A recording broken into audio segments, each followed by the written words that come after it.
Muy buenas tardes, bienvenidos a Asesorías ISO RCR, a un nuevo webinar donde la ponente será Francelis Araujo, quien nos hablará de la nueva actualización de la norma ISO con sus principales requisitos y nuevos controles. ¿Qué tal, Fran? ¿Cómo estás? Hola Ricardo, ¿me escuchas? Sí, súper bien, muy bien. Qué bueno. Muy agradecida de esta invitación, agradecida de todos los que están participando en la tarde de hoy y bueno, con muchas expectativas de esta nueva ISO IS 27001. Bueno, un agrado. Mira, comentarle un poco que actualmente estamos trabajando con esta normativa a la vanguardia aquí a nivel nacional y también a nivel de región, implementando ya más de 20 empresas. Entendemos que esto ha sido una necesidad a nivel latinoamericano, por lo tanto, queremos seguir con esta vanguardia, teniendo cursos y tomando nuevas implementaciones con nuevos desafíos también. Entendemos que los requisitos legales en cada país son totalmente distintos, y eso hace que nosotros siempre tengamos nuevos desafíos. Fran, no sé si puedes presentar la lámina. Ya listo, lo voy a poner entonces en modo presentación.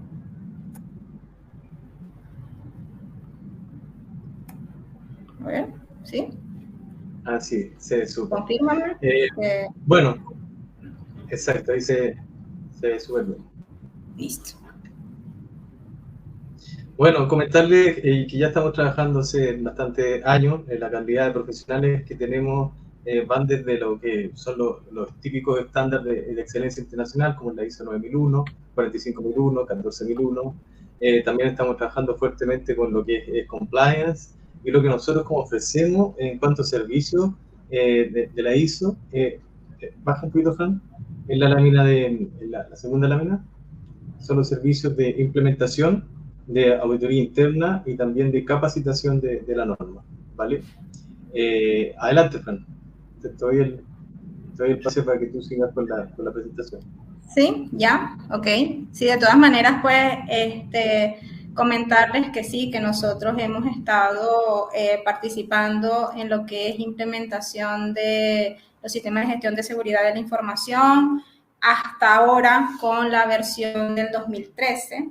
Ahora, pues, entonces vamos a estar asumiendo este reto de el cambio que se trae esta versión del 2022. Y bueno, nada, la idea de hoy es compartir con ustedes un poco precisamente cuáles son esos cambios que ha tenido esta versión del 2022 con respecto a la que hemos estado trabajando hasta ahora, ver qué tanto impacto va a tener en esos sistemas de gestión que nosotros tenemos o si de repente estamos pues apenas empezando con la implementación, pues entonces entender cuáles son los nuevos requisitos que tenemos que estar llevando a cabo, ¿ya? Bueno, fíjense cómo voy a presentar yo los cambios. Los voy a presentar uno a uno. Voy a presentar desde el cambio que ha ocurrido en el título y aguas abajo cada uno de los requisitos hasta llegar a lo que es el anexo A con todos los controles nuevos. Por tema tiempo, pues obviamente no vamos a poder estar viendo todos los controles, pero al menos nos vamos a concentrar en los 11 controles nuevos que tiene esta versión del 2022. Lo que les comentaba, cambios han ocurrido, inclusive en el título. Una de las cosas que yo estaba conversando con mis colegas respecto a este cambio es que si bien uno dice, bueno, el título cambió para incorporar el término de ciberseguridad, el término de protección de la privacidad, y si bien tal vez para algunos no sea tan relevante, para nosotros que estamos de este lado de implementación, para nosotros que conocemos, ¿no?, cómo funcionan los sistemas de gestión desde adentro, pues sí lo consideramos relevante. Porque una de las realidades que no podemos pues negar es que a veces los términos de ciberseguridad y los términos de protección de datos personales o protección de la vida privada no necesariamente los ligan con seguridad de la información. Y aquí la norma dice, oye, nosotros somos un estándar que presenta requisitos para la seguridad de la información, para la ciberseguridad y para la protección de la privacidad. Son conceptos que están íntimamente relacionados, conceptos de los cuales cuando hablamos de uno es porque hablamos del resto. ¿Sí? Cuando hablamos de seguridad de la información, hablamos de seguridad en las redes, seguridad en el uso de los sistemas informáticos, seguridad en el ciberespacio. Cuando hablamos de seguridad de la información, también podemos estar hablando de lo que son la protección de los datos personales. Por tanto, definitivamente la seguridad de la información entonces engloba estos dos conceptos y la norma pues simplemente lo aclara en este título, ¿sí? Ya en otras oportunidades yo he conversado con esto y bueno, mis colegas han estado de acuerdo con que este cambio ha sido relevante para en esta versión, ¿ya? Saber, bueno, igual, esta norma sigue manteniendo requisitos para lo que son los sistemas de gestión de seguridad de la información, que si nosotros necesitamos implementarlo, pues entonces vamos a tener que cumplirlo dentro de nuestras organizaciones.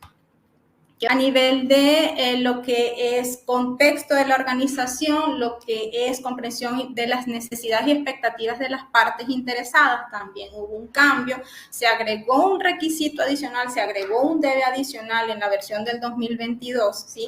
Si podemos ver, tenemos como el requisito, los requisitos de 4.2 dice que la organización debe determinar las partes interesadas que son relevantes para el sistema de gestión de seguridad de la información y los requisitos de esas partes interesadas que son relevantes, ¿ya? Esos requisitos los seguimos manteniendo, pero aquí estamos agregando un tercer requisito que dice que cuáles de los requisitos de las partes interesadas se abordarán a través del sistema de gestión de seguridad de la información. Creo que esto es un llamado más bien a decir, esta parte del proyecto, si se quiere, cuando hablamos de implementación, o esta parte del sistema de gestión, que cuando estamos viendo el contexto de la organización, es relevante, es importante, no es una mera declaración. Las partes interesadas no se declaran porque sí, los requisitos de la parte interesada no se declaran porque sí, nosotros lo declaramos porque tenemos intención de cumplirlo, porque vamos a cumplirlo, porque para nosotros son relevantes, porque afectan finalmente los objetivos de nuestro sistema de gestión y los objetivos finalmente organizacionales. Si hablamos que el sistema de gestión tiene que estar alineado con lo que es la estrategia, con lo que son las necesidades de la organización. Entonces, definitivamente esto llama a la conciencia, decir, las partes interesadas, su declaración y los requisitos de las partes interesadas no son simplemente una mención, un documento que queda aquí ya, sino que también tenemos que crear ese compromiso de cumplir con los requisitos y ese compromiso entonces comienza a generarse cuando declaramos el cómo lo vamos a hacer, ¿ya? Entonces, eso es un cambio que va a suceder a nivel de documentación, pues vamos a tener a lo sumo, digo yo, o más de un campo dentro de ese documento que declara las partes interesadas y aquí vamos a comenzar a llamar a todas esas herramientas, a todas esas soluciones que nosotros damos para dar cumplimiento con los requisitos de esas partes interesadas, ¿ya? Bien, otro de los cambios que tenemos es a nivel de 4.4, en el apartado 4.4, Sistema de Gestión de Seguridad de la Información. Aquí también yo lo había comentado en su momento, es un cambio que profundiza el enfoque a procesos, es un cambio que dice que los sistemas de gestión de seguridad de la información tienen que considerar la identificación de los procesos que son necesarios, la identificación de sus interacciones de manera tal que pues nosotros podamos reconocer cuáles son sus entradas, cuáles son sus salidas y finalmente esas salidas tenemos que pues medirlas, tenemos que hacerle seguimiento porque finalmente eso contribuye con el resultado mayor o con los resultados mayores que son los objetivos del sistema de gestión. Entonces definitivamente acá es un tema de profundización del enfoque basado en procesos, un tema que no era tan evidente en la 2013. En la 2013 de hecho la palabra procesos aparecía cuando hablábamos de evaluación de riesgo, cuando hablábamos de tratamiento, pero no hablaba en sí de que necesitamos identificar esos procesos, que necesitamos identificar sus interacciones. Usualmente en las implementaciones pues es algo que se hace porque sabemos que facilitan el llevar a cabo un sistema de gestión, pero al no ser requisito pues simplemente era un valor agregado que nosotros dábamos frente al cumplimiento de la norma, ¿no? Pero bueno, aquí tenemos esa profundización y también lo vamos a ver en el capítulo 8 con otro cambio que hubo a nivel de enfoque basado en procesos. También tenemos lo que son los cambios en 613. Ok, 613 tenemos lo que es el apartado de tratamiento de los riesgos de seguridad de la información. Aquí, si bien es un cambio que ya nosotros habíamos visto en la corregenda del 2017, del 2018, pues entonces aquí ya lo tenemos como parte de la versión del 2022. La versión de 2022 dice que debemos elaborar una declaración de aplicabilidad. Para los que ya tengan un sistema de gestión, ya saben que es un documento que es muy útil porque finalmente nos dice cuáles son los controles que estamos implementando, el por qué lo estamos implementando, el estado en que lo estamos implementando. ¿Ya? Aquí lo estamos, ya la norma lo está presentando como un requisito. Declara los controles, declara las inclusiones, declara las exclusiones, justifícalas, ¿ya? Y también declara el estado de implementación de esos controles. ¿Lo tienes implementado? ¿No lo tienes implementado? ¿Lo tienes en proceso? ¿Cuál es el porcentaje de avance? Como lo queramos presentar, pero definitivamente tenemos que declarar si esos controles están o no están dentro de la organización. En la versión anterior, la de 2013, pues ese estado no se declara. ¿Ya? Bien. El tema con los objetivos, que ya viene siendo 6.2, también agregó un requisito adicional. Bueno, no, realmente 2 requisitos adicionales, porque si se ponen a ver, tenemos los numerales del A hasta el E para la 2013, mientras que en la 2022 la tenemos del A hasta la G, ¿ya? Entonces allí tenemos 2 más. Y una de las cosas que a mí me gusta hacer cuando veo los cambios entre las 2 versiones es el ejercicio de por qué. ¿Por qué realmente esos son requisitos que agregar? Ya más que simplemente decir, porque eso también yo lo converso con mis colegas y les digo, oye, o sea, la norma no se cumple sí porque sí. La norma tiene una razón de por qué existen esos requisitos. Y en este caso, el agregar estos 2 requisitos adicionales para lo que es 6.2, Objetivos de Seguridad de la Información y Planificación para su consecución, tiene una buena razón. El hecho de que nosotros tengamos como requisito monitorear los objetivos, nos dicen, no los abandones, revísalos constantemente. Pon una frecuencia de monitoreo. Si bien vas a tener objetivos a largo plazo, vas a tener objetivos anuales, vas a tener objetivos que no necesariamente vas a tener que ver todos los días o todos los meses. Sin embargo, vas a tener una data que recolectar. Y esa data, cuando la tengas que recolectar, pues entonces vas a poder ver ese comportamiento. Y al final, cuando evalúes el objetivo, pues ya tú sabes cuál era la tendencia, ¿no? de su resultado. Entonces, y en ese sentido, pues puedo comenzar a tomar acciones desde mucho antes y no esperar a que pase el año a decir, no cumplí el objetivo, ¿ya? Entonces, ese es un requisito que agrega muchísimo valor. Estoy hablando de lo que es el numeral D de este 6.2 para la 2022. Si se fijan, dice: la organización debe establecer objetivos de seguridad de la información en las funciones y niveles pertinentes, y los objetivos de seguridad de la información deben, y en la D dice ser monitoreados, cosa que no la teníamos en la versión anterior. Entonces, definitivamente, esto es un valor esto es un requisito que agrega muchísimo valor, de verdad que vamos a explotarlo, vamos a utilizarlo conscientemente, porque definitivamente nos viene a ayudar a lo que es la consecución de los resultados en los sistemas de gestión. El otro de los requisitos, si se fijan, el G dice estar disponible como información documentada. La información de los objetivos, si bien también una buena práctica, nosotros los declarábamos, los poníamos en una lista y dábamos toda la información con qué principio de la política estaba asociado, y luego el indicador y la fórmula y la meta, ¿sí? Y toda esa información siempre la teníamos identificada, la tenemos inclusive documentada. Sin embargo, ahora es parte de los requisitos. Ahora sí o sí nosotros tenemos que mostrar esa información, porque es súper importante el reconocer el cómo cuáles son los objetivos, el cómo se formula, a qué resultados tenemos que llegar, cuándo tenemos que llegar, cuándo lo tenemos que medir, cuándo tenemos que recolectar la data. Toda esa información es súper importante que la tengamos como información documentada, porque eso lo que garantiza es que no solamente yo pueda mantener este requisito en el tiempo, ¿no? Sino también en cuanto a la comunicación con mis partes interesadas, con mi personal interno, pues entonces se hace un tanto más fácil. 6.3, planificación de los cambios. Yo sé que yo voy un poquito rápido con esto, el tema de ver cambio a cambio. Lo que pasa es que el tiempo la amerita, y porque me quiero concentrar bastante en los controles, que es allí donde me quiero explayar un poquito más.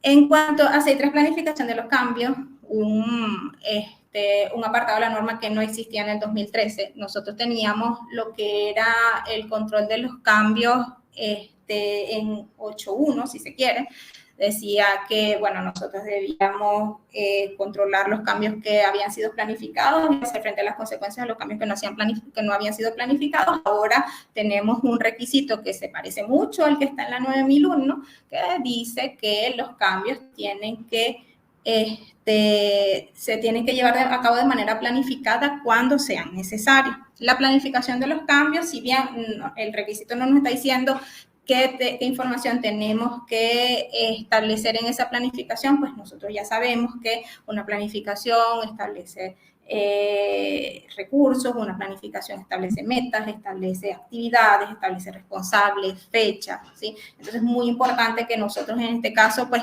hagamos una planificación bien estructurada, de manera tal que los cambios pues simplemente no nos exploten en la cara. A mí me ha pasado que durante las implementaciones hay cambios que se empiezan a suceder y no nos damos cuenta, sino ya cuando están ocurriendo. Decimos, ¿dónde está esa planificación? Bueno, ahora este requisito dice, oye, antes de hacerlo, tienes que planificarlo. Uno de los temas porque, bueno, ya de por sí nosotros sabemos que la planificación es uno de los pilares de lo que es la mejora continua.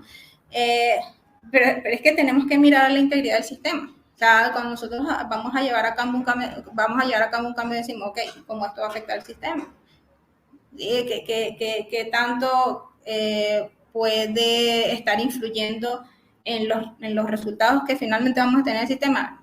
¿Los vamos a lograr? Bueno, entonces vamos a planificarlos para ver qué tanto va a influir, qué tanto va a afectar esa integridad. Entonces, definitivamente un cambio súper necesario, un cambio que, bueno, también lo llegué a comentar en su momento con otros colegas, donde decían, me sabe a más, o sea, un cambio que me hubiese encantado que se hubiesen explayado un poquito más en este requisito, porque para que establecieran pues aspectos de la planificación que hubiesen sido importantes cubrir al momento de planificar los cambios, ¿ya?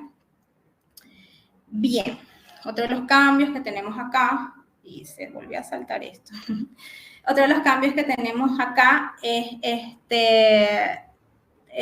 bueno, en lo que es el apartado 7.4 de comunicación, si bien tenemos que la organización debe determinar la necesidad de comunicaciones internas y externas pertinentes al sistema de gestión de seguridad de la información, aquí tenemos el contenido de la comunicación, que es el que comunicar, cuándo comunicar, a quién comunicar, ¿sí?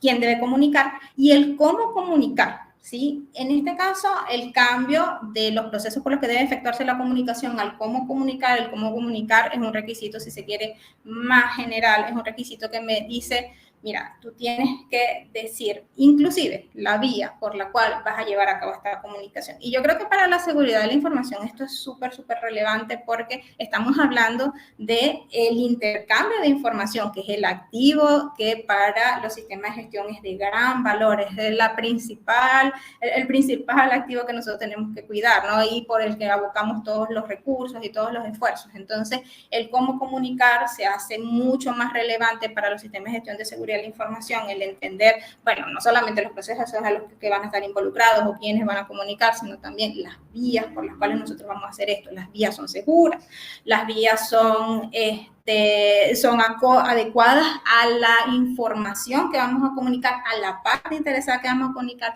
son accesibles a las personas que deben comunicar, ¿ya? Entonces, en ese sentido, pues fíjense cómo comenzamos a relacionarlos con las políticas de intercambio de información que tenemos por allá en uno de los controles del sistema de gestión, que, a ver, para la versión del 2013 vendrían siendo los que están en el objetivo, Dios mío, en los controles de la punto 13. Entonces, bueno, eso, nada, vamos a pensar eso, vamos a pensar de manera integral. El cómo comunicar tiene que ver precisamente porque me tengo que abocar a la protección de la información que voy a transmitir por esa vía. Bien, yo les había comentado ya que lo que era 8.1, planificación y control operacional, había un cambio allí que profundizaba el enfoque basado en procesos. Definitivamente, lo que les había comentado antes, el enfoque a procesos era un tema bastante tímido, si se quiere, en la versión del 2013 y ahora en el 2022 viene con mucha fuerza. ya sabemos que tenemos que identificar los procesos, ya sabemos que tenemos que identificar sus interacciones, sus entradas y salidas, y ahora nos están diciendo que tenemos que establecer los criterios para los procesos y controlar los procesos de acuerdo con los criterios. Esto sube bastante la vara, para mí es uno de los cambios más relevantes, ya lo había conversado antes y habían estado de acuerdo conmigo muchos de los asesores o de la gente que está en este medio. Decían, sí, definitivamente, o sea, si ya de por sí el solamente identificar los procesos es complicado, porque las empresas son, los cambios son dinámicos, etcétera, etcétera. Entonces, y más aún, bueno, ya tener los procesos identificados y decir cómo los vamos a, cómo vamos a declarar que un resultado de un proceso es aceptable, que eso es lo que hacen los criterios para los procesos. ¿El desempeño de un proceso frente a la seguridad de la información es aceptable? Sí, ¿por qué? Porque mi criterio lo dice. Entonces, el establecer criterios no es tan sencillo porque primero hay que reconocer la naturaleza del proceso, a qué se dedica el proceso, qué hace, ok, qué información trata, ok. Bueno, mira, es algo tan simple como, bueno, si es ciberseguridad y es un proceso que lo que hace es la detección de vulnerabilidades para ciertos activos. Bueno, yo voy a medir el desempeño contra eso. Yo voy a decir, bueno, él tiene un calendario para llevar a cabo los análisis de vulnerabilidades y lo está llevando al día. Así lo puedo medir yo el desempeño. Pero si resulta que ciberseguridad también se involucra en atender esas vulnerabilidades y el atenderlos de manera oportuna, entonces yo puedo subir la vara y decir, es que yo no solamente le voy a pedir que cumpla con ese calendario, sino que también yo le voy a pedir que atienda las vulnerabilidades que sean críticas en un periodo de tiempo tal. ¿Ya? Entonces allí, fíjense cómo comenzamos a exigir cada vez más a los procesos y eso lo está pidiendo ya las normas como un requisito. Entonces, muy importante al momento de yo establecer los criterios para los procesos, entender hasta dónde puedo llegar con ellos, qué tan exigente, pero que cuando yo establezca criterios para los procesos, pues definitivamente es algo que tiene que estar evolucionando en el tiempo porque va de mano de la mejora continua. Bien, lo que es auditoría interna, yo siento que esto es un cambio más de forma que de fondo, porque cuando nosotros nos vamos uno a uno con los requisitos, pues nada, vemos que es el mismo texto. Esto en discusión con otros asesores, ellos lo que decían era que este cambio de forma ocurrió para que se pareciera más a la estructura de las buenas prácticas que están establecidas en la 19.011. Me hace sentido, a mí me hace bastante sentido porque definitivamente las normas ISO están para que se utilicen como marcos de trabajo, para que se utilicen como referencias o para que se utilicen como buenas prácticas. La 19.011 entonces viene a aportar a cómo hacer una auditoría interna apropiada para la organización y pues entonces la 27.001 viene ahora y dice, bueno, yo abrazo esa estructura y bueno, aquí la estoy declarando como parte de mis requisitos. Lo que tenemos en el capítulo, en el apartado de auditoría interna es que nosotros tenemos que planificar, establecer, implementar y mantener uno o varios programas de auditoría. El llamado que nosotros hacemos aquí como asesores es que el programa de auditoría lo utilicemos de manera sabia. Es decir, el programa de auditoría no es para que nosotros tengamos un calendario, en el calendario tengamos fija una auditoría interna y digamos, bueno, esa auditoría interna la vamos a hacer en julio y ya. No, el programa de auditoría realmente se gestiona. Y a nosotros hablar de gestión, entonces estaríamos hablando de darle directrices y de controlar. Cuando hablamos de darle directrices, quiere decir que, o sea, realmente con una auditoría es suficiente para yo poder verificar el cumplimiento de mi sistema. ¿Qué pasa si la hago por parte? ¿Qué pasa si la hago a menor frecuencia? ¿Qué pasa si me concentro en los procesos que son medulares? Y a los procesos que son medulares le hago una auditoría más exhaustiva o me dedico únicamente a hacer en ese mes el programa de auditoría se va a dedicar únicamente para esos procesos. ¿Qué pasa si separo las auditorías que son de norma de las que son de requisitos de legales, de las que son de requisitos de clientes, de las que son requisitos de proveedores? auditoría. Entonces, eso, pensar un poco que los programas de auditoría realmente no son para simplemente llenar un calendario y decir, bueno, así va a ser mi única auditoría al año. Los programas de auditoría vienen a ayudarnos a nosotros a pensar cómo es que realmente nos conviene hacer una revisión de nuestros procesos para finalmente asegurar, garantizar, gestionar la seguridad de la información dentro de nuestra organización. Ok. En cuanto a lo que es revisión por la dirección, también tenemos un cambio porque agrega un nuevo requisito, en este caso el literal C, numeral C, como lo queramos identificar. En 932 dice, la revisión por la dirección debe incluir consideraciones sobre cambios en las necesidades y expectativas de las partes interesadas que son relevantes para el sistema de gestión de seguridad de la información. Fíjense cómo esto, de alguna manera, yo lo relaciono también con el cambio que ocurrió en 4.2, que lo estábamos viendo hasta hace poco, ¿sí? Lo relaciono en el sentido de que ya ahora, de nuevo, las necesidades y expectativas no solamente van a ser una declaración. Ya sabemos que nosotros tenemos que ahora establecer herramientas, soluciones para cumplir con esas necesidades y expectativas. Pero además nos están diciendo, tienes que hacerle seguimiento, tienes que hacer una revisión para saber si esas necesidades y expectativas cambian en el tiempo, sobre todo ahora con estos contextos que son tan cambiantes, ¿no? Y de repente tenemos pandemia, de repente quitamos pandemia, de repente viene otra. Y bueno, en fin, el punto es que la seguridad de la información se puede ver afectada de una manera importante por esos cambios en los contextos. Por tanto, el llamado aquí en 9.3, en lo que es revisión por la dirección, es a que hagamos ese seguimiento, hagamos esa revisión en los cambios en las necesidades y expectativas y se lo mostramos a la alta dirección. ¿Para qué se lo mostramos a la alta dirección? Porque resulta que ellos son los que toman decisiones, resulta que ellos son los que nos dicen, esto es lo que nosotros vamos a asumir, esto es lo que nosotros vamos a asumir y aquí tienes recursos para que lo asumamos o definitivamente no tenemos recursos para que lo asumamos. Entonces, por eso es que se hace este llamado desde acá, pero de nuevo, mucha relación con lo que vimos ya en 4.2. En 10.1 teníamos no conformidad de acciones correctivas, 10.2 mejora, y aquí pues entonces hicieron una inversión de los requisitos. Ahora tenemos en 10.1 mejora y en 10.2 no conformidades de acciones correctivas, pero los requisitos siguen siendo los mismos. Ya sabemos que nosotros tenemos que mejorar continuamente los sistemas de gestión de seguridad de la información, y en cuanto a no conformidades de acciones correctivas, pues cuando exista un incumplimiento, pues entonces tenemos que atenderlo con correcciones, contenciones y acciones correctivas. ¿Ya? No voy a profundizar mucho en esto porque lo que les decía, me gustaría como concentrarme en el anexo A. ¿Por qué? Porque en otras oportunidades me ha tocado dar un webinar similar, si se quiere, y como que me extiendo mucho en los requisitos y el anexo A queda allí como, bueno, necesitamos saber qué pasa con el anexo. El anexo A. 2013 teníamos 114 controles en 14 dominios y 35 objetivos de control. Ahora no vamos a tener esa denominación de dominios, de objetivos de control, que de hecho, si se quiere, nos ayuda bastante al momento de identificar los controles, decir, ese control está en tal dominio, en tal objetivo, pero bueno, ahora vamos a tener 93 controles en 4 campos. ¿Sí?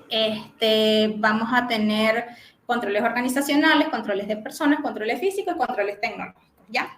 Entonces, de esos 93 controles, 58 controles actualizados. Eso quiere decir que 58 controles que existían en la 2013 la vamos a seguir teniendo en la versión del 2022 con la consideración de que son actualizados. Cuando hablamos que son actualizados, no es necesariamente que los pusieron más difíciles o que nos pusieron más cosas que hacer, no, sino simplemente fue una revisión que tuvieron que hacer, tal vez cambiar algún tipo de concepto, tal vez cambiar los alcances. En este caso, por ejemplo, cuando hablaban de la gestión de activos, entonces cambiaron lo que se mencionaba en la corregenda del 2017, ¿ya?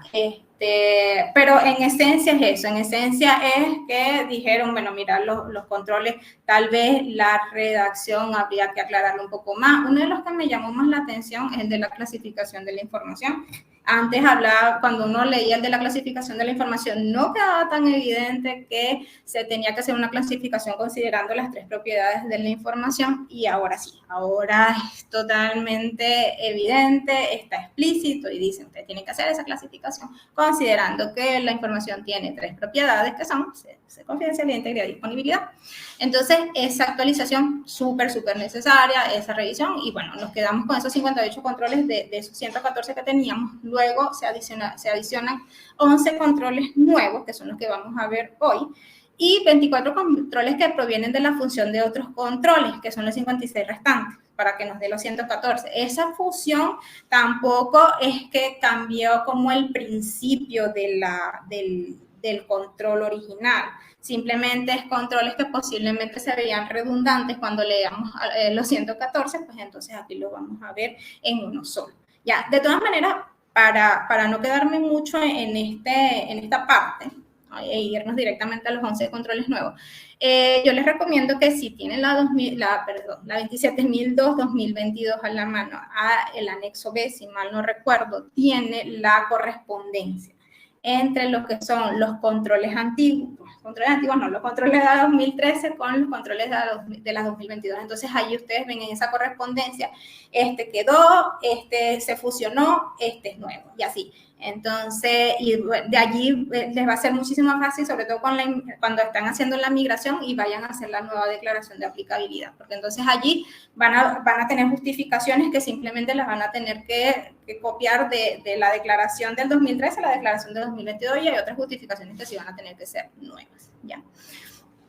Ok, entonces, como les comentaba, esos 93 controles en 4 campos. Esos 4 campos tienen controles organizacionales, que son 37 controles, de los cuales 34 ya eran existentes y 3 son nuevos.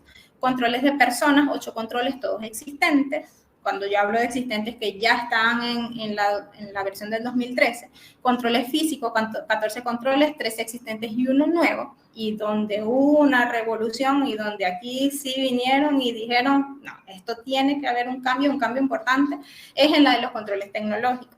34 controles, de los cuales 27 eran existentes y 7 son nuevos.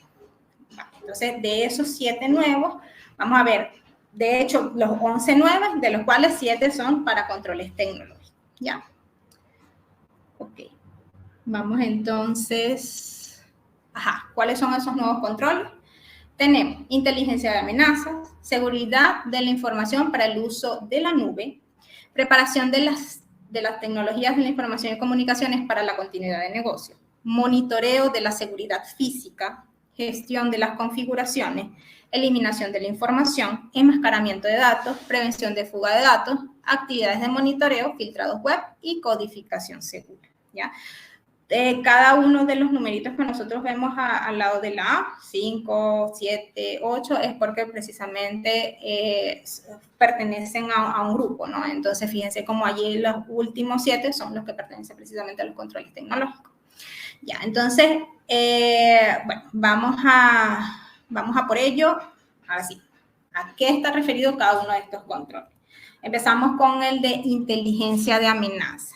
Este control viene a apoyar un control ya existente en la norma, que era el de la gestión de las vulnerabilidades técnicas, o por lo menos a criterio propio yo lo veo así. ¿Por qué? Porque resulta que nosotros cuando estábamos en la gestión de vulnerabilidades técnicas, ojo, como control, y también viene a apoyar lo que es la gestión de riesgo de seguridad de la información. Resulta que nosotros cuando estábamos nutriéndonos con lo que eran las amenazas en el contexto para luego llevarlos a una gestión de riesgo o para considerar las vulnerabilidades que teníamos en nuestros sistemas informáticos, pues entonces nosotros estábamos como viendo en diferentes fuentes, utilizando diferentes herramientas, ¿sí? Pero no había como una guía que estuviera presente dentro de la misma norma que nos dijera, oye, esto tiene una manera de hacer. Y la manera de hacerse la presenta precisamente este control, inteligencia de amenaza, en la punto 5.7. Punto 5.7, disculpen.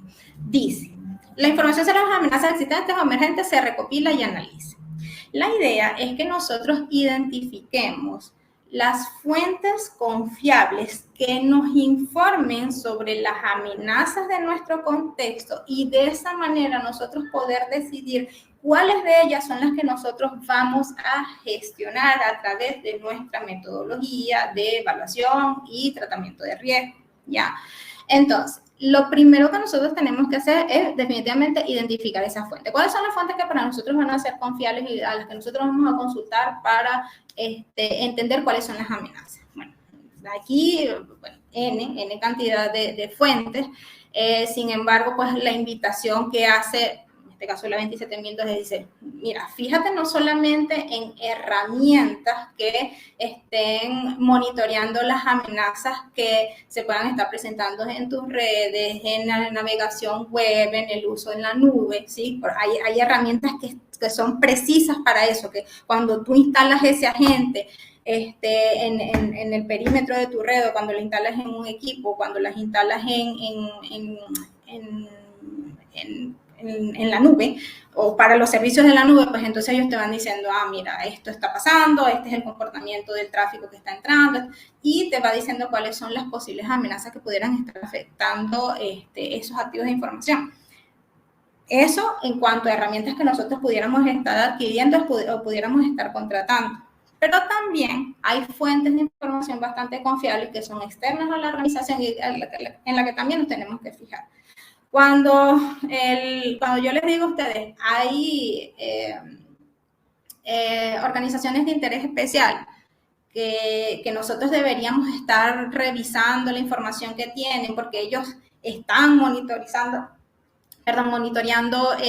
las amenazas en el contexto, porque ellos manejan estadísticas, porque ellos saben lo que está sucediendo en la región, lo que está sucediendo en el país. Por ejemplo, un CECIR para Chile. CECIR tiene una infraestructura de envergadura, una infraestructura que está monitoreando 24/7 lo que está sucediendo en Chile en materia de ciberseguridad, ¿sí? Entonces, en ese sentido, tienen muchísima ventaja, tienen muchísima información que para nosotros puede ser útil. Ese tipo de fuente de información también nosotros tenemos que explotarla, tomar esa información, ver lo que ellos están analizando, fijarnos en cuáles son las amenazas más recurrentes en Chile. Es que nosotros estamos en Santiago, bueno, te la doy la de Santiago, no es que nosotros estamos en Temuco, te doy la de Temuco. Ellos tienen esa información, entonces muy importante que nosotros nos estemos fijando en esa fuente, no solamente es la única fuente que existe, ya hay blogs especializados en ciberseguridad, blogs que están al día, esta página de la CB que de repente dice, mira, al momento te dice cuáles son las nuevas vulnerabilidades que se están presentando en ciertos sistemas informáticos. Entonces, lo importante es que nosotros identifiquemos cuáles son las fuentes que vamos a utilizar para reconocer esas amenazas, y luego viene la gestión que no es menor, que es decir, bueno, de todas esas amenazas, las que están afectando a Chile, las que están afectando la región metropolitana, las que están afectando el rubro donde yo estoy trabajando, financiero, educativo, qué sé yo. Entonces, comienzo como a seccionar la data y finalmente decir, bueno, ¿qué está pasando? No, que los ataques más frecuentes son los de phishing, uno de los que primero salen.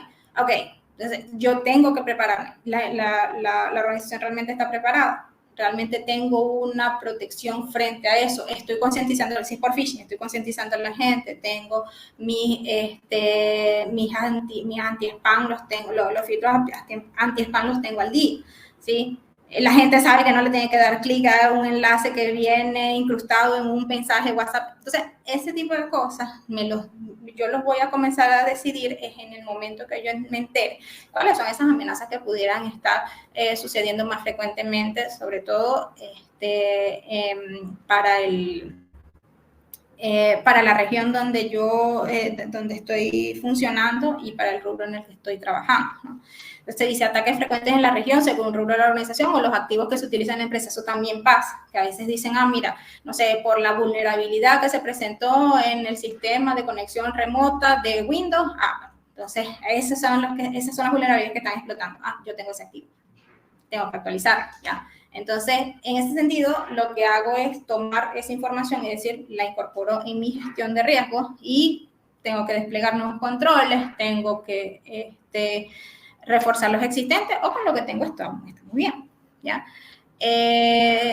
Entonces, muy importante reconocer las amenazas también, indagar un poco más, bueno, cuál es la metodología de ataque que se está explotando más. Por ejemplo, mira, siempre mandan un correo de encuestado que dice que te tienes que, no sé, cambiar la tarjeta de coordenadas. Y ese tipo de información te la da bueno, entre todos, el CECIR es una fuente bastante confiable. Y, bueno, indicadores técnicos, eso quiere decir que también mis activos de información pudieran estar indicando que hay una amenaza por allí o hay una incidencia de por medio, ya la amenaza se materializó cuando, bueno, veo que no sé, en los equipos la duración de la batería es menor o de repente se están consumiendo datos en el teléfono sin que yo lo esté utilizando o un alto consumo de recursos, de memoria, ¿sí? Y bueno, hay ciertos registros que pueden estar prestando en los sistemas informáticos que también pueden reflejar que hay un posible ataque en puerta. ¿Ya? Bien. Seguridad de la información para el uso de la nube. La nube es el servicio por excelencia ahora de las empresas, sobre todo del sector TI o TIC. Es lo que se está utilizando, es lo que vino a resolver nuestros problemas, es lo que vino a facilitarnos nuestra pega. Muy bien, eso está muy bien. La norma dice que bien, utiliza esa ventaja, pero también gestiona la seguridad de la información en esos espacios, ¿ya? En ese sentido, la invitación que hace la norma con este control es a que la seguridad en la nube se tiene que velar desde la misma selección del servicio. Desde allí, aguas abajo, todo lo que venga. La selección del servicio, cuál voy a utilizar, por qué lo voy a utilizar, los requisitos que les voy a pedir a ese servicio, ¿lo cumplen o no lo cumplen? Muchas veces pasa que, bueno, como los proveedores de la nube, de servicios en la nube son tan grandes, no es algo que yo vaya a exigirle a ellos, sino más bien queda de mi lado elegir cuál de ellos voy a utilizar porque tiene más o menos ventaja. ¿Ya? Entonces, pero igual los requisitos los tengo que establecer. Yo tengo que decir, bueno, es que yo no voy a elegir un servicio en la nube que no tenga, no sé, una segregación de acceso dentro de los recursos que me va a brindar, no sé. O no voy a seleccionar un servicio en la nube, mira, que no me permita, no sé, configurar los respaldos los respaldos de mi data. O que no sé, que es muy caro ¿cómo se llama esto? La encriptación de los datos, qué sé yo. Entonces, todos esos requisitos que yo necesito establecer para tener mi información segura, yo los voy a definir para el momento que yo voy a elegir mi servicio en la nube, ¿ya? Y eso entonces yo lo voy a buscar en este servicio y voy a contratar un servicio que cumpla con esos requisitos. Los servicios vienen con un contrato y ese contrato tiene que reflejar cierta información, el opt-in, los SLA, ¿sí? Pero también cuando ellos hagan cambios en infraestructura me los van a notificar. Tienen un soporte técnico 24/7. Hay servicios que simplemente no hay un soporte personalizado, ¿no? Sino que de repente dicen, mira, yo te mando notificación, voy a aceptar eso. Entonces, muy importante que desde la misma selección del servicio yo establezca requisitos, establezca criterios para su selección y finalmente, pues ya cuando contrato el servicio, pues entonces también tengo que establecer políticas de acceso, políticas de roles y responsabilidades, muy importante. ¿Quiénes van a administrar? ¿Quiénes van a ser esos superadministradores que le van a dar permiso a los demás? ¿Qué permiso les voy a dar a los demás? ¿Quiénes van a poder ver qué? ¿Voy a tener información de carácter personal en mi nube? ¿Cómo la voy a proteger? ¿Quiénes van a poder acceder a ella? O no sé, mira, van a estar encriptadas, eso solamente lo puede modificar el cliente y si nadie los puede bajar, porque si los bajan nadie las va a poder descifrar. Ese tipo de cosas es muy importante que nosotros entonces establezcamos controles en ese servicio, explotemos las bondades que ellos tienen, porque definitivamente ahora, bueno, son grandes competidores y entre ellos, bueno, precisamente lo que están es presentando cada uno ventajas competitivas para ver quién se lleva a los clientes, ¿no? Entonces, de verdad que ofrecen muchísimas funcionalidades que es cuestión de cómo nosotros poder entender todo el espectro, ¿no? de las soluciones que ellos nos ofrecen y pues entonces poder explotar esos controles en beneficio de la seguridad de la información que yo voy a guardar allí. Inclusive, este control habla de el cómo yo le voy a dar salida a mis datos cuando yo le dé de baja el servicio. Así, hasta ese punto llega este control de seguridad de la información y bueno, qué bueno que lo han incluido porque de verdad que estos servicios han cobrado gran relevancia últimamente. Preparación de las TIC para la continuidad de negocio. El tema de continuidad de negocio es muy, muy complejo. Ojalá yo me pudiera extender todo lo que pudiera con este tema, pero bueno, voy a tratar de cómo cubrir lo esencial. Nosotros tenemos un modelo de gestión de continuidad de negocio en las organizaciones, más o menos parecido a lo que yo estoy presentando acá. Un modelo que tenga un análisis de impacto, unas estrategias de recuperación, un desarrollo de plan, unas pruebas y mantenimiento. Eso es como que lo mínimo que debería tener, ¿ya? Sin embargo, a veces pasa que las TIC no tienen esa representación o ese protagonismo en la continuidad de negocio como lo tiene en nuestro día a día. Generalmente las TIC, o sea, las tecnologías de la comunicación, de las tecnologías de la información y las comunicaciones, los sistemas informáticos, las plataformas web, los mismos equipos, ¿sí? Todo lo que tenga que ver con tecnología, todo, o sea, forman parte de nuestro día a día, del trabajo que nosotros hacemos a diario, ¿ya? Entonces, si son tan protagónicas en ese aspecto, ¿por qué no van a ser protagónicas en el plan de continuidad? Entonces, aquí el llamado es a que cuando yo hago un análisis de impacto, cuando yo determine mis procesos críticos o mis servicios críticos o el enfoque que yo le dé al análisis de impacto de negocio, automáticamente yo los relacione con las TIC que soportan a esos servicios, que soportan a esos procesos. Sí o sí. Y es no solamente a nivel de, bueno, estas son todas las TIC, vayan, no, es la cadena de dependencia de esas TIC. ¿De dónde empieza ese servicio? Empieza con un respaldo de energía. Y luego viene el servidor, y luego viene la máquina, la máquina virtual, el sistema operativo, y luego viene el aplicativo. Esa cadena que yo les acabo de mostrar, claro, algunas son más complejas que otras, pero como para hablar de una lógica, ¿no? De dependencia entre activos. Esa cadena yo la tengo que identificar, y la tengo que identificar por mis servicios críticos, porque finalmente cuando yo establezca los procedimientos de recuperación, eso se tiene que cumplir. Si yo le digo a mi cliente, yo tengo un RTO para ese servicio de 1 hora, mi cadena también tiene que tener un RTO que me permita cumplir con ese tiempo de recuperación, ¿ya? Entonces, en ese sentido, ese es el llamado. El llamado es a que no dejemos de lado las tecnologías de la información y las comunicaciones cuando nosotros estemos haciendo esto. Ojo, las estrategias de recuperación, las estrategias serían realmente las estrategias frente a la interrupción, antes, durante y después, el antes, los controles que yo voy a llevar a cabo para evitar que una interrupción de ese servicio realmente haga que se vea vulnerada o que se vea afectada mi reputación frente al cliente. Entonces, las estrategias antes, las estrategias durante, aunque tengo sitios de recuperación alternativos, los necesito. No, mira, yo confío plenamente en esa nube, nunca se va a caer. Ha pasado, se cae el DNS, ya fue.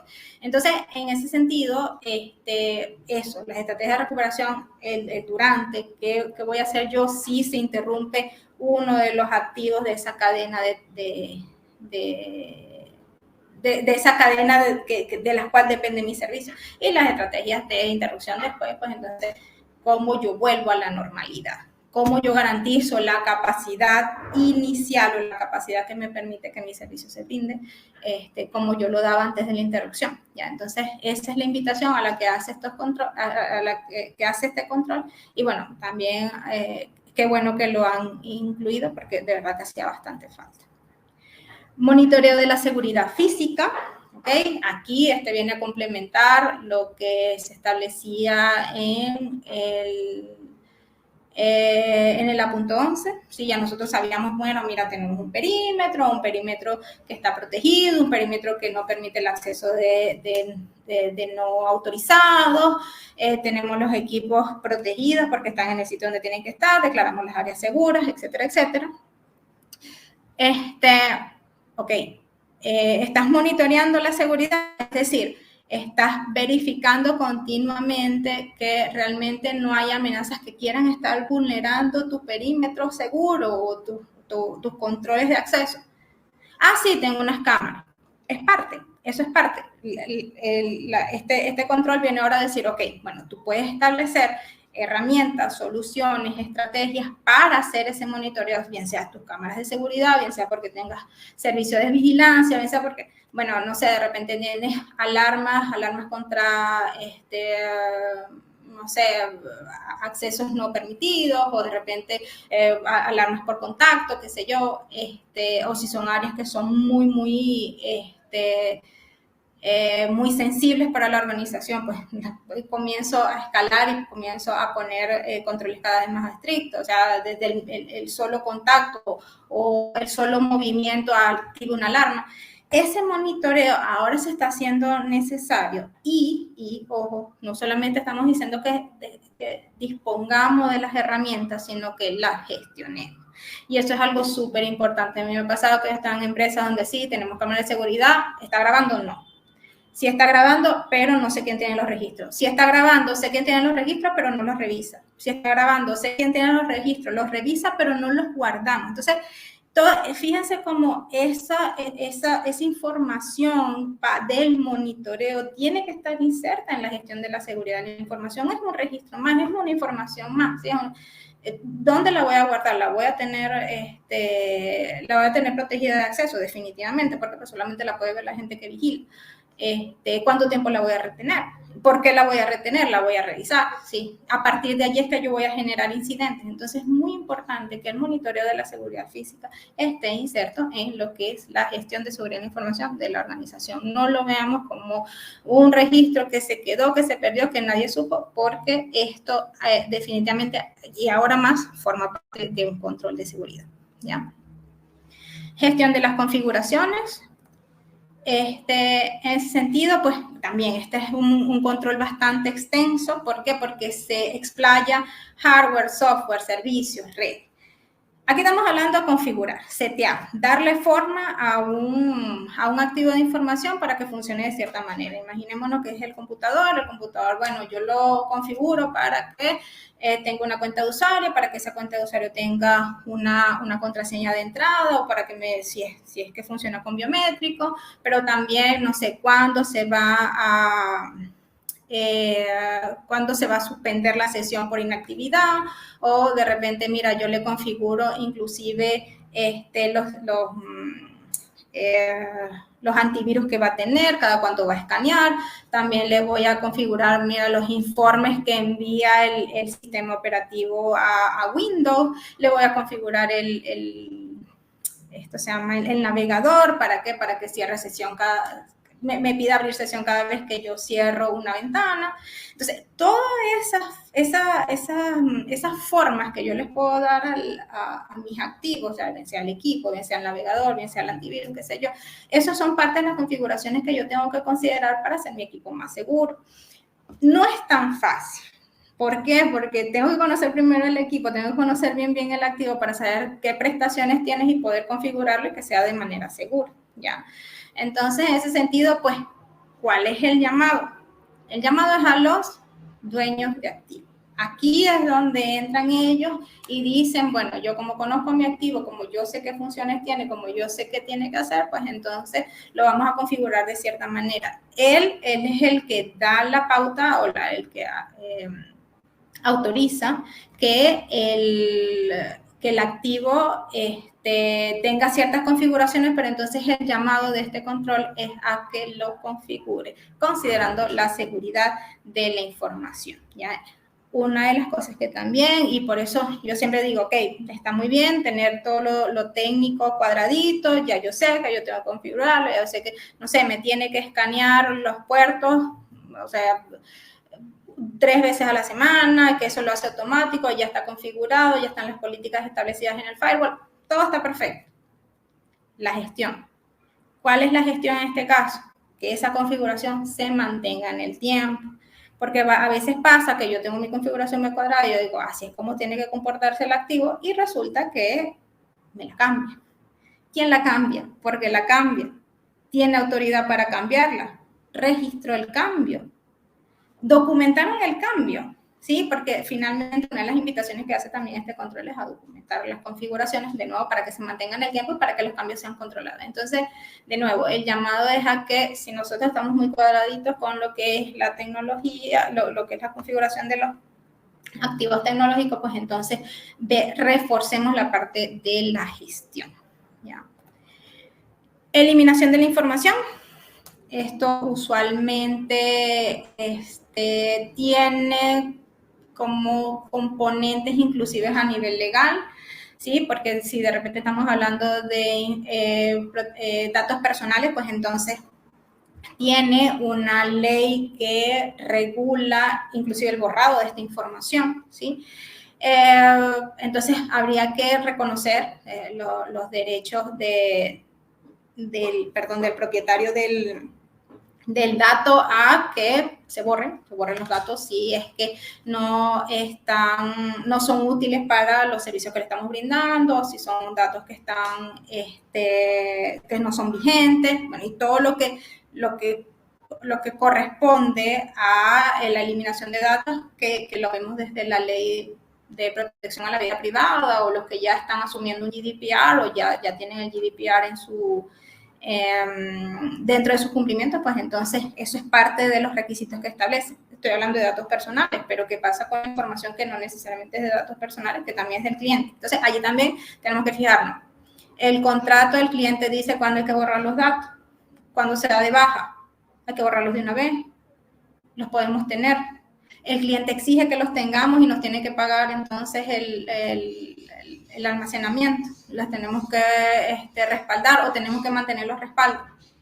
¿Cuándo prela entonces la necesidad de recursos? ¿Cuándo es que yo voy a buscar borrar mis datos porque necesito más recursos, porque necesito más memoria, porque de verdad esos datos están ocupando espacio y las necesito para desplegar otros recursos, otros elementos?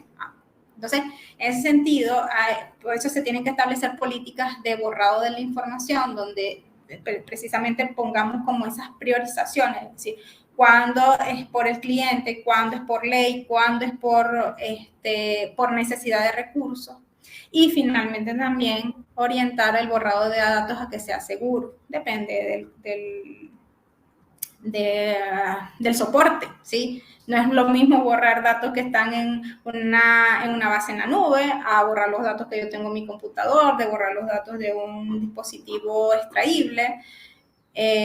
Y todos ellos pues tienen diferentes mecanismos para que se borre de manera segura. Si yo voy a entregar un dispositivo porque lo voy a vender, porque ya no me sirve y lo voy a botar, tengo que hacer un borrado seguro. Eso lo tiene que decir, lo tenemos que tratar a partir de este control. Ok, enmascaramiento de datos tiene que ver con el uso de datos que son que tienen que mantener una protección ante terceros, ¿sí?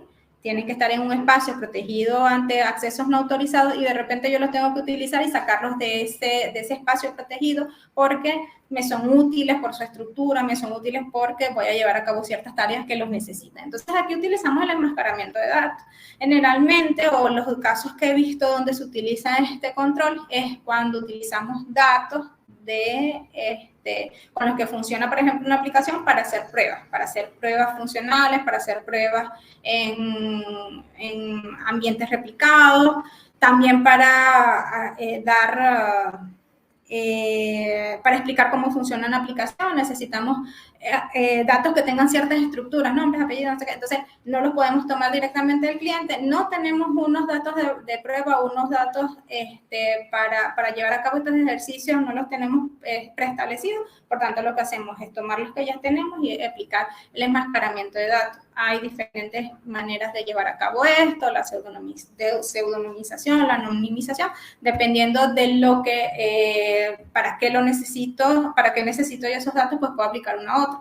Lo que es la fusión hash es cuando es anonimización de datos, es cuando decimos, mira, yo simplemente necesito que estos datos no se relacionen con ninguna fuente, no se relacionen con ninguna persona, no se relacionen con nada, simplemente lo relaciono con, lo hasheo para poder tener un valor y que esto simplemente se anonimiza. Vamos a hablar rapidito de prevención de fuga de datos. La prevención de fuga de datos es una solución, ¿sí?, para la seguridad de la información, que yo le he venido viendo tímidamente en las organizaciones, y digo tímidamente porque sé que es una solución que, bueno, requiere de una inversión, es una solución que requiere una inversión, bueno, sí, o definitivamente a nivel económico, pero también a nivel de tiempo, ¿no? Para implementarla es un poco, lleva su tiempo. Entonces, el llamado que yo voy a hacer aquí es a lo que es la etiqueta el etiquetado de información. ¿Por qué voy a hacer el llamado a la etiqueta de información? Porque resulta que esto, bueno, por lo menos la solución de la que le estoy hablando, de prevención de fuga de datos, depende de este etiquetado. Y fíjense cómo aquí los controles empiezan a relacionarse entre sí. Básicamente el etiquetado de datos, que nosotros tenemos ahora en A832, si mal no recuerdo, 3, sí, A832, nos dice, esta información tiene una clasificación. Esta información tiene un grado de confidencialidad, un grado de integridad y un grado de disponibilidad. Y yo tengo que velar por eso. Eso me lo dice la clasificación. La etiqueta me viene y me dice, esta es la clasificación.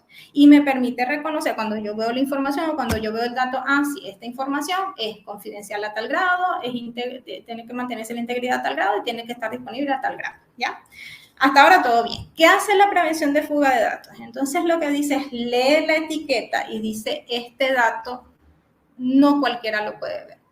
Este dato no puede ser visible para unos usuarios que tengan un perfil, no sé, básico, qué sé yo. Estos datos solamente los puede descargar o los puede cargar o los puede transferir o los puede manipular una persona que tenga tal perfil. Entonces, cuando nosotros tenemos un control a ese punto, ¿no? Eso, por ejemplo, un drive no los permite, qué sé yo, viene entonces la prevención de fuga de datos y dice, bueno, y tampoco yo le voy a permitir a esta persona que cargue los datos en un correo. Tampoco yo le voy a permitir a esta persona que haga una descarga de toda esta base de datos. Tampoco. Entonces, eso es lo que hace la prevención de fuga de datos. Es un control automatizado, un control de carácter tecnológico que permite leer una etiqueta de datos y prohíbe o permite acciones sobre esa información. Generalmente viene inserta en estos tipos de soluciones que son del tipo SharePoint, Drives, repositorios de documentos, generalmente, y se empiezan a asociar con las vías de intercambio de información como correo, ¿ya? Entonces, hay soluciones de esta, hasta ahora no he visto ninguna gratuita, pero sí he visto tímidamente algunas organizaciones que han incorporado esta prevención de fuga de datos. Actividades de monitoreo en todo sentido, monitoreo de redes, de sistemas, de aplicaciones, monitoreo de tráficos que van hacia la red para detectar comportamientos anómalos, monitoreos de recursos de las máquinas para que permitan que el servicio esté disponible, monitoreos de los patrones de navegación de las personas en la red, ¿sí? Entonces, en ese sentido, pues también este control es como que arropa, no sé, una cantidad importante de activos de información, y aquí lo que nosotros tenemos que entender es dónde nos agregaría valor ese monitoreo. Fíjense cómo este control se relaciona con el que primero conversamos, que fue el de amenazas, que decía, ok, yo voy a tener una fuente confiable de amenazas, y esa fuente confiable de amenazas puede ser este monitoreo, puede ser que de repente yo instale un agente de seguridad en el equipo, ese agente está monitoreando constantemente la actividad que tiene el usuario en el equipo, y de repente va generando alarmas y va diciendo, mira, aquí hubo una violación de una política, esto no se podía hacer, y esas alarmas me van diciendo, ok, aquí se está presentando un comportamiento no deseado en la actividad de este usuario. Por tanto, mira, es que la persona no conoce la política, que la persona no conoce que no tiene que hacer esto, o si la conoce y resulta que lo está haciendo de manera intencionada, ¿sí? Entonces, en ese sentido, pues nada, lo que es el monitoreo nos viene a dar luces sobre esas posibles amenazas que pudieran estarse concretando, de nuevo, en diferentes ámbitos, redes, sistemas, aplicaciones, nuestros equipos. Y bueno, aquí también se mete lo que es monitoreo de recursos, que es lo que nosotros conocemos en la anterior como gestión de las capacidades, ¿sí? En 12.3, A12.3. ¿Ya? Entonces, perdón, A12.1.3. Entonces, en ese sentido, pues nada, aquí es un control bastante útil. De hecho, generalmente cuando nosotros veíamos los controles de redes, metíamos a monitoreo, cuando hablamos de capacidades metíamos monitoreo. Aquí ya tenemos un control que habla particularmente de esa actividad, ¿ya? Filtrado web, muchas organizaciones lo aplican, otras no tanto. ¿Por qué? Porque dicen, mira, para mí no supone un riesgo, para mí que la gente se meta donde se tengan que meter, qué sé yo. Ahora viene como un control. Ahora están haciendo el llamado y dice, dime que realmente vas a considerar tú como permisible para que las personas accedan cuando están navegando. No sé, van a poder entrar a las redes sociales, sí, mira, para mí no supone un problema, pero entonces, ¿qué pasa con los sitios web que son maliciosos, que son considerados como sospechosos, que están en las listas negras? Igual lo vas a permitir. Sí, mira, porque no me importa perder el equipo. Bueno, está bien. Entonces son cosas que son riesgos que nosotros tenemos que primero evaluar para luego poder decir, bueno, si lo vamos a considerar o no. Y es bien entonces este control hacer ese llamado. Es decir, realmente tú vas a dejar de lado o no a implementar este control sabiendo que existen estos riesgos. ¿Ya? Entonces, bueno, nada, el control está allí para venir a establecer comportamientos de acceso a la web y bueno, precisamente controlar qué podemos y qué no podemos ver. Y finalmente tenemos el de codificación segura. El de codificación segura es uno de los más complejos, si se quiere, porque es que el de codificación segura viene desde antes de la codificación. Te dice, nosotros tenemos que pensar en hacer un software seguro, y es un software seguro desde sus requisitos, desde lo que le vamos a ofrecer a nuestros clientes, ¿sí? El hecho de que lo que nosotros le pedimos a terceros que nos hagan para sentirnos seguros al usar un software, también tenemos que proyectarlo a nuestros clientes. ¿Qué necesitamos nosotros presentarle a nuestros clientes? No sé, un software que tenga doble factor de autenticación o múltiple factor de autenticación, porque resulta que así es como, o sea, el cliente va a utilizar información que es sensible, que es importante para ellos, por tanto, esa es la puerta de entrada. Bien, ok, entonces, todos esos requisitos que nosotros vayamos a comenzar a incorporar en lo que es el software que nosotros vamos a ofrecerle a nuestros clientes, ojo, hablando desde el desarrollo de software, ¿no? Pues nosotros lo tenemos que planificar, nosotros lo tenemos que establecer como una línea base. Línea base para el desarrollo de software en esta empresa es que tenga estas características de las cuales estas están consideradas para la seguridad de la información, y ponerlo como siempre como requisito. Esa es una de las tantas, porque la codificación segura también va del uso inclusive de marcos de trabajo que sean reconocidos, que estén actualizados, que tengan controles de acceso, que estén configurados de manera segura. Hay veces donde esos marcos de trabajo de repente vienen incorporadas librerías que también nos dicen cómo hacer un código más seguro. Entonces, bueno, esas librerías vienen incorporadas o las tengo que descargar y las tengo que mantener actualizadas. ¿Quién me autoriza que utilizarlas? ¿Sí? También va de el uso de de software con licencias,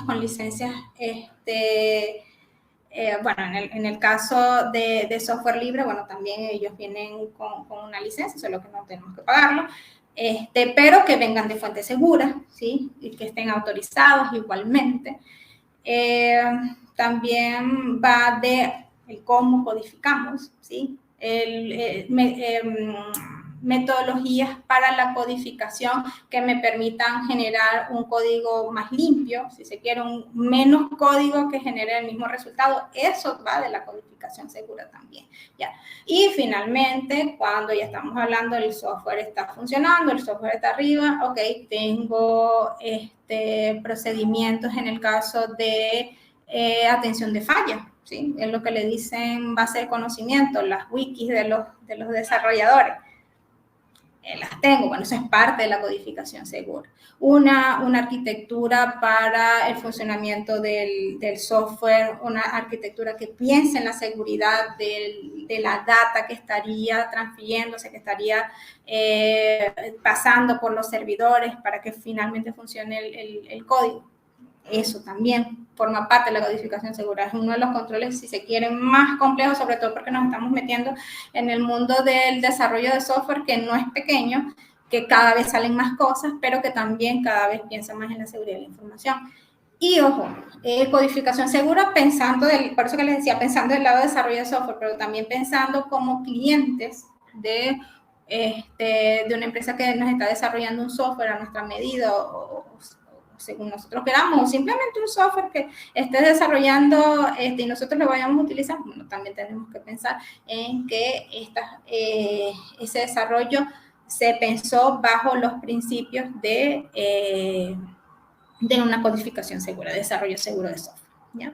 Entonces, bueno, con esto, sé que me pasé un poquitito, pero logré cubrir los 11 controles nuevos y bueno, espero que esto les haya ayudado a entender qué se nos viene, qué tenemos que enfrentar. Muchas de las cosas de las que conversamos hoy, pues ya de alguna manera se habían tocado tangencialmente en las 2013, así que, bueno, la invitación es a que nada, nos sigamos formando, nos sigamos documentando en esta actualización.